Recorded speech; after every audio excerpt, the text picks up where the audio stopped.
They said she disappeared without a word. One morning, she packed her life into a single suitcase and drove until the world behind her stopped calling. But secrets dawn.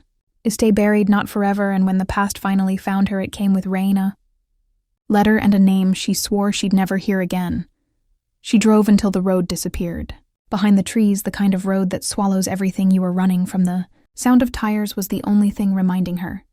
She was still moving her hands, shook a little on the steering wheel, but she kept going because stopping meant remembering, and she was done remembering. The world behind her was heavy and gray, full of names that still hurt when she heard them spoken.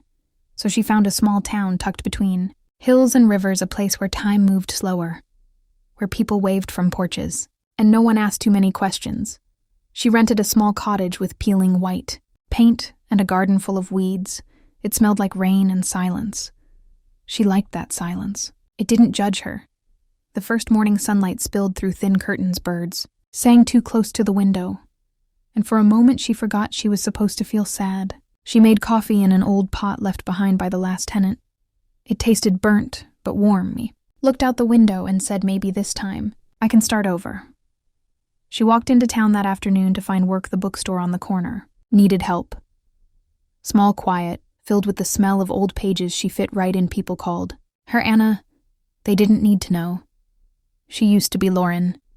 She smiled easier that way. The woman who owned the store was kind, spoke softly, never pressed for details. That was enough. For Anna, days turned into weeks. She memorized the rhythm of her new life. The creak of the store door, the bell above it that rang with every customer, the way the sunlight hit the same spot on the floor each afternoon. She would stand there just to feel it. She wrote little notes to herself on scraps of paper. Things like, keep going, or peace takes time. Her handwriting steadier each day.